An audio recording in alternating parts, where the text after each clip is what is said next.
bem com vocês? Espero que sim, eu estou bem. Estamos aqui para mais uma videoaula, que no caso será aula de História e direcionada para os alunos do 7º ano. E assim como nas aulas anteriores, peguem um caderno, peguem um livro, porque nós vamos precisar.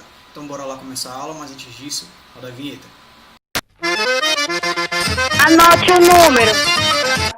Então galera, de antemão, é válido ressaltar que estamos iniciando mais uma etapa nas nossas atividades acadêmicas. Hoje a gente está dando início ao terceiro bimestre e a partir disso a gente está iniciando também o nosso módulo 3, tá? Ou seja, o nosso módulo 3 ele vai começar a partir do capítulo 7, que fala sobre os processos de colonização na América, certo? Então, a partir de hoje, a gente vai utilizar o nosso módulo 3, certo? O módulo 3 aí começa a partir do capítulo 7, como já falei, processos de colonização na América, certo?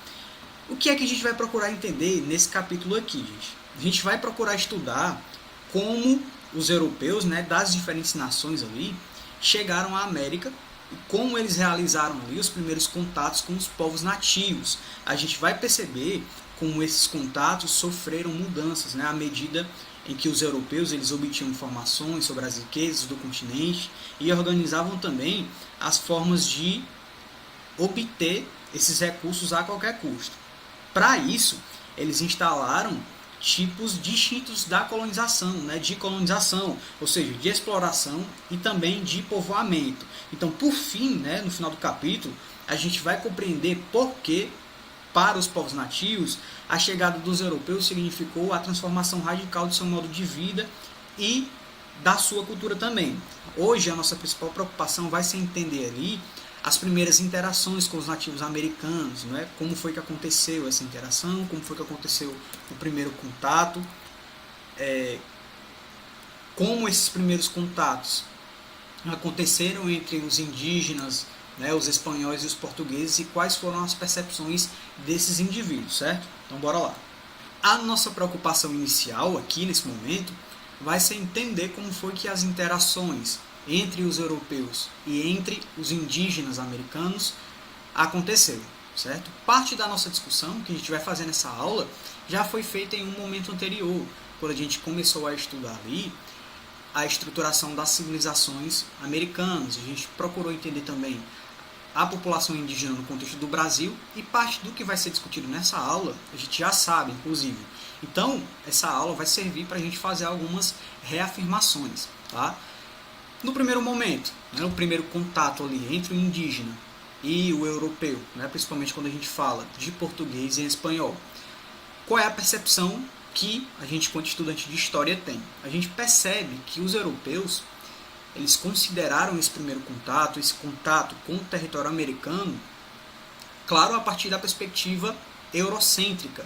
Não é? Existia ali um contexto de pensamento, não é? De construção do pensamento, em que os europeus eram os indivíduos que estavam inseridos numa civilização superior e os outros indivíduos que não se encaixavam no contexto dessa civilização eram os inferiores, eram os bárbaros, eram os sem culturas. Não é? Então eles consideraram isso quando chegaram aqui no contexto da América e encontraram a população que já existia aqui, certo? Uma outra percepção que a gente tem, que a gente já estudou, é que os indivíduos que já estavam aqui, eles foram inseridos em um conceito único aí de sociedade, ou seja, eles foram chamados ali de indígenas.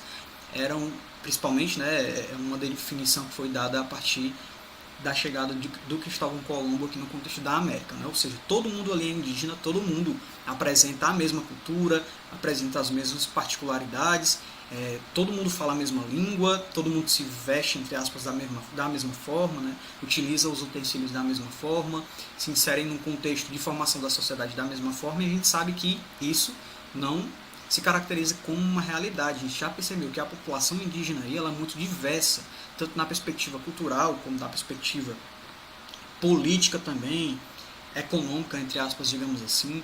Né? Ou seja, é um olhar aí, de fato, eurocêntrico. Tanto que, quando os europeus chegaram aqui, né, no contexto da América, eles foram conceituar as pessoas que viviam aqui como pré-colombianos, ou seja, as pessoas que viviam aqui, eles praticamente não existiam no contexto ali da sociedade mundial, né? Ou seja, eram indivíduos que não tinham nome e por isso são considerados pré-colombianos, porque a existência do continente, entre aspas, só veio acontecer a partir da descoberta, né, feita por Cristóvão Colombo, né? Uma outra curiosidade que a gente pode se perguntar, né, um questionamento que a gente pode levantar: será que se os indígenas eles tivessem a noção da ideia que estava sendo construída com a chegada dos europeus, como será que eles se comportariam? Ou seja, os europeus chegam aqui e falam: olha, esse território ele está sendo descoberto, que interessante. O que será que os indígenas iriam falar?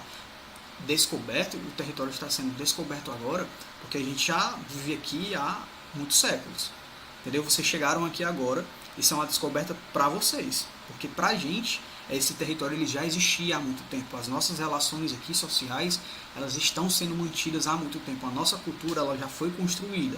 Então vocês chegaram aqui agora e vocês estão falando que o território está sendo descoberto agora, né? Então é um questionamento que a gente pode levantar aí. Existiu de fato uma descoberta?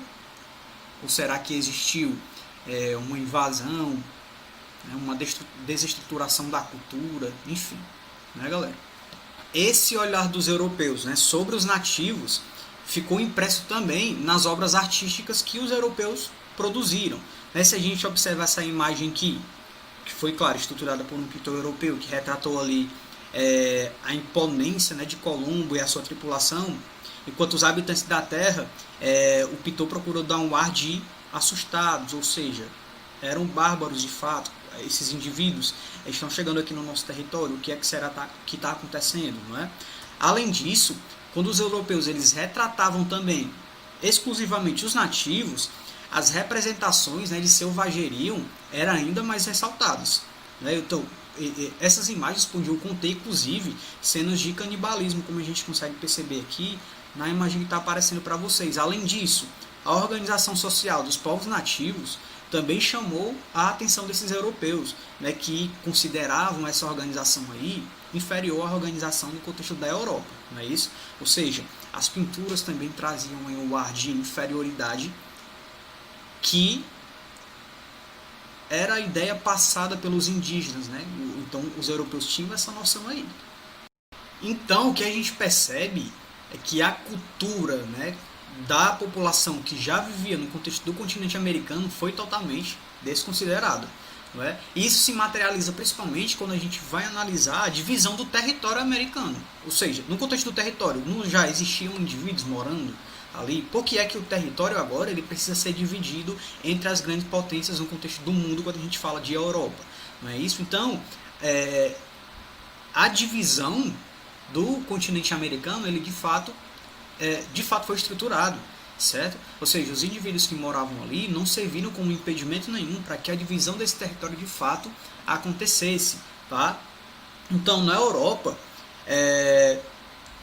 isso se justificava, né, pela existência dos tratados internacionais, que eram inclusive apoiados pela Igreja, né, católica, que estabeleciam ali a posse da terra para os conquistadores de fato. Esse é o caso do que, galera? Que está aparecendo aí na tela de vocês, o Tratado de Tordesilhas, que a gente já estudou, inclusive, lá no capítulo anterior também, né, que dividia as terras descobertas, entre aspas, né, e ainda as terras que seriam descobertas entre Portugal e entre a Espanha. Então esse tratado foi assinado após Portugal ali contestar o direito espanhol sobre as terras descobertas por Cristóvão Colombo, né? Então a gente percebe também que outros reinos europeus contestaram o Tratado de Tordesilhas, né? Pois, como a gente já estudou, eles estavam em desvantagem em relação aos países ibéricos nas conquistas dos mares. A gente percebe que a França e a Inglaterra, que haviam encerrado ali a Guerra dos 100 Anos em 1456, eles estavam desgastados em recuperação. A Holanda também, em razão ali de disputas internas e externas, declarando-se inclusive independente da Espanha somente lá em 1585, eles contestaram também esse tratado, né? Porém, o que é que aconteceu? O papado, né, no caso, ele não se envolvia diretamente na expansão marítima, mas desejava, claro, ampliar ali os territórios que professavam a fé católica, no caso, certo? Então, por isso, o Papa ele se dispunha ali a mediar os conflitos entre Portugal e Espanha e a proteger os interesses dessas duas potências católicas, né, diante de outros reinos europeus, inclusive.